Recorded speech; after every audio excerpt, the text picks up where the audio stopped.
Sam, before we get into too much else, I want to stick with basketball here in Nebraska. Just that loss to Minnesota, I know a lot of people, and DB and I were talking about this last weekend again a little bit this morning. A lot of people are going to view that as a bad loss, and I think the committee is going to view that as a bad loss.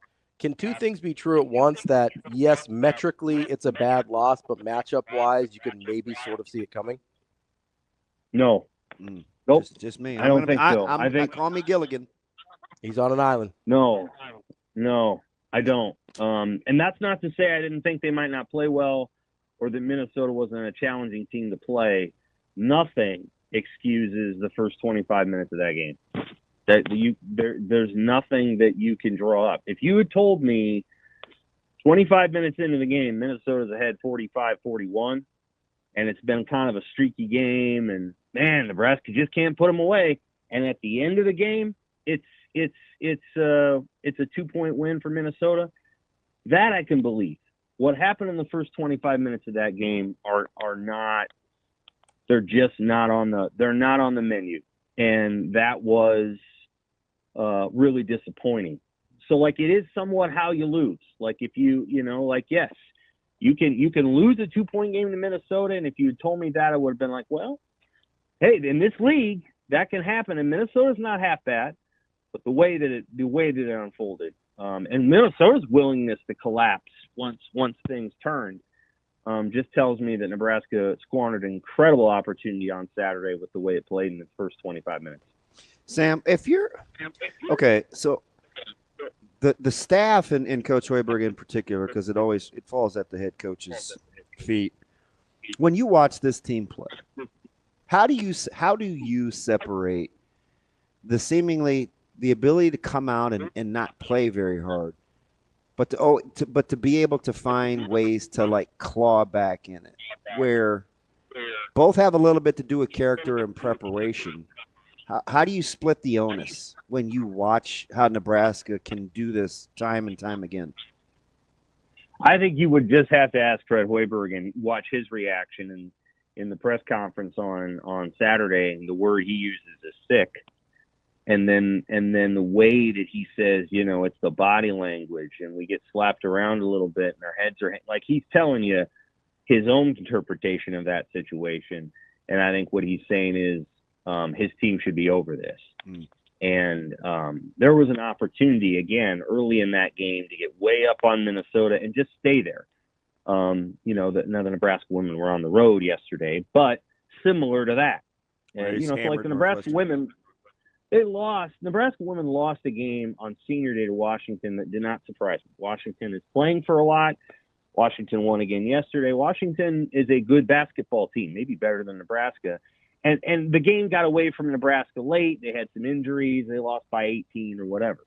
The reverse on Saturday with Nebraska's men's team is different. Even though they only lost by 2, you must fault the preparation with which they came out.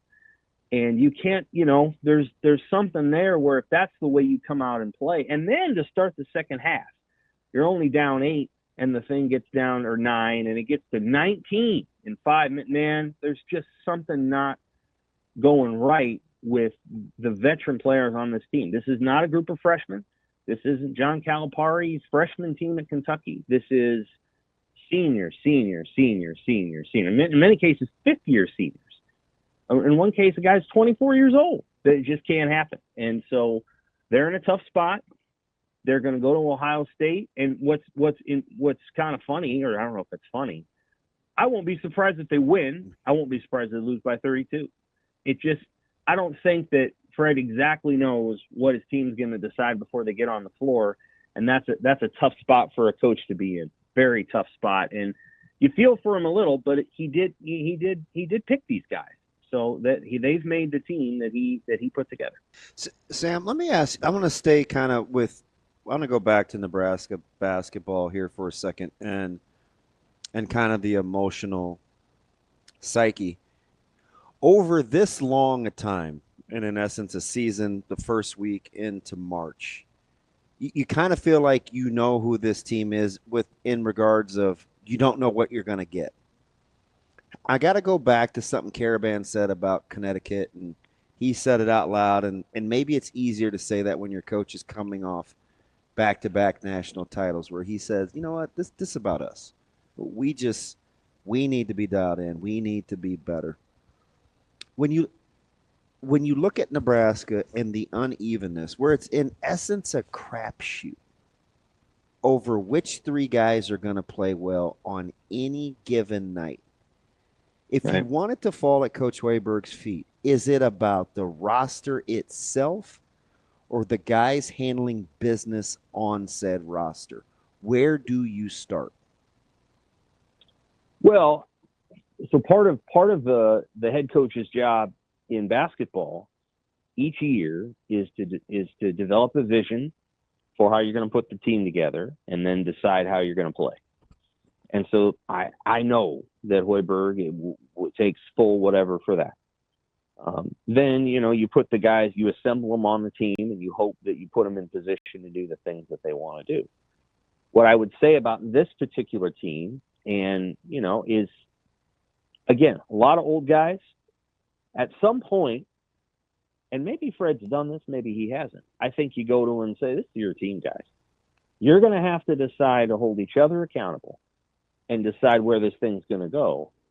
And, Hoiberg's too good of a guy to say, I'm getting my $4.25 million either way, and I'm not going anywhere. So this is on you. And that's a coaching move. That's a button that you push. But I think that may be where eventually you got to go. The flip side of the coin is, so that's on the guys. But then the flip side of the coin is you construct the roster. And this is just my opinion. I'm probably wrong. I think Fred Hoiberg is an offensive coach. I think he's in that probably genius tier. Go get guys that can score. It's going to make you feel better as a coach to get guys that can execute the things that you want. And if you sacrifice a little bit on defense, you know what you can do there? You can coach that up. But you cannot coach up some of the things that they can't do. And the reality is they brought players to the program who really struggled to shoot. And I understand that maybe they struck out on a player or two prior to bringing the guys that they brought in. But I will revisit Casey. And the reality is that Casey started playing more in his junior year at Nebraska out of necessity, because they did not play him that much right away. It started. And then all of a sudden he comes in the last 10 games of that regular season, and that's when it clicked. And, I think Hoiberg probably learned something from that, and then the following year, Casey played all the time. And he had to, because he was the difference maker. And Rink Mass too, but Rink's coming back, and that's great. But Casey was a big reason why, and it's because he could make shots from everywhere on the court. I probably would have started a CG earlier. They haven't really done it. I'm not sure why. I don't know. I'm not a basketball coach. I don't have a fraction of his intellect. But I do feel like sometimes you've got to match a roster to your personality. And Fred's he's got a great offensive mind. And the last two teams that he had with Derek Walker, and then last year with Rink and Casey, they could do things. They could play 400 level offense, and they're kind of at 200 level right now. Bryce Williams has to carry a lot of the load, and he does a lot of it's just time to clear out because only Bryce is going to score. And sometimes what's funny, I don't know if it's not funny. Sometimes Bryce is like, not sure. I don't know. He kind of passes the ball, and our beat writer Wilson Moore and I were talking yesterday, and he's like, there was a possession where, we were watching it, and Bryce kind of passes to Connor, who passes to Ravi, who passes to Bryce, and back to Connor, and Connor just shoots a three. And it's like, Bryce, you got to take game over, Bryce. It's your team, And so, those are the moments this last week. At some point, you got to give the keys to Bryce and say, hey, this is your car, buddy. You want to go to the NCAA tournament 2 times in a row and be a legend at this school? I'm listening. Do it. You know what's funny in hearing that, though? I'm thinking real time. In this whole offense versus defensive identity thing, and then you land the plane at the end of the answer with Bryce, I still find myself wanting to be more of a presence defensively because he's capable. I really, really do. That's the first thing I think of when I think Bryce, it's not Sure. take the game over more offensively. It's, man, you're an elite level defender. I think you can do more. That's kind of Sure. is that like that's the and maybe that therein lies the conflict of watching this team, right? Who are they and what do they do well? Because even after all that answer, Sam, I'm like, man, go defend. Like you're a good defender. Yeah, I understand that the team's identity is built around defense, and that's somewhat because it has to be. They can't just go up the floor like Purdue and score, 1.4 points per possession in a game. That's just not something they're capable of doing right now, easily. And so he said it on Saturday. He's like, we're not a very good team when we're taking the ball out of the basket. And translated, what that means is when the other team makes a basket, we have to play half-court offense, and God help us. That's what he's not saying it quite that starkly, obviously, but I actually think that's why he didn't call the timeout. Well, he didn't have one. Yeah, that's true. That's right. That's right. Well, what, you mean like with 4.1 seconds left? Yes. Yeah, they didn't. Yeah, they didn't have one. And now there's a lot to unpack with that play too. They said on the broadcast they didn't have one. I believe that. Now there's a lot to unpack on that play too, because for whatever reason, the wrong guy's inbounding it. Connor Seaton probably shouldn't be inbounding it. Did they forget that the clock doesn't run in the second half? They have 5 seconds to inbound the ball there. They got an opportunity to call Andrew Morgan back. Andrew, come back, inbound the ball, get the ball to Bryce, let him get up the floor. They had time to do that. They didn't. Bryce points, tells, I think it's Jawan, pass the ball to Connor, or I pass the ball to Sam Hoiberg, and then Bryce is kind of trailing the play. Sam's going up the right side. He has to pass to Andrew Morgan. That's less than ideal situation at the end. If it were me, well, if I'm not, it ain't me. So who are we kidding? There are other players that would say, just give me the ball. I'll shoot it. And he might not have gotten off a very good shot, but it's Bryce Williams. So you never know if it'll go in. And we saw 2 plays last week with Michigan State and Utah where guys basically took the ball and they heaved it at half court and they made it because these guys make these shots now. And I think I would have rather seen Bryce just take the ball there and do what he could versus the passing it to Hoiberg who passed it to Morgan, who's got to take a shot he's never taken in his life. I'm guessing Andrew doesn't practice that shot very much, whereas I'm guessing Bryce practices half-court shots with some regularity. So, that's another moment where it's a frustrating team to watch. Obviously, people want so badly for this to be successful. The fans are great. And Hoiberg's good. Like, this isn't about Hoiberg. It's about you. It's about creating a team in the offseason that can come in and do the things that you as a coach love to call, which is to be an offensive coach.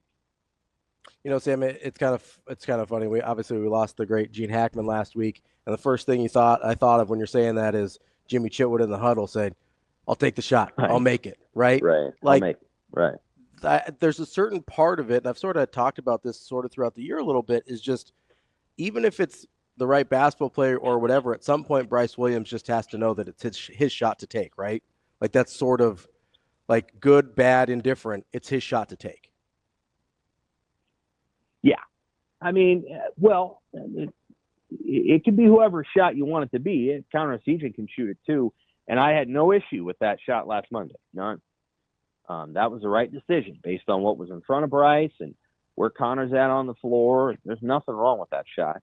And then on the last one, Burkay's, he's the only one that can catch the ball. So, he's got to take it. And so, I understand the 2 against Michigan. I think there was an opportunity to do something just slightly different against Minnesota. Here's an example of the coach and the identity thing. You can go back through the history of Rick Pitino, and I'm not going back to Providence when they shot more threes than anybody. But, I mean, his time at Louisville up through now at St. John's.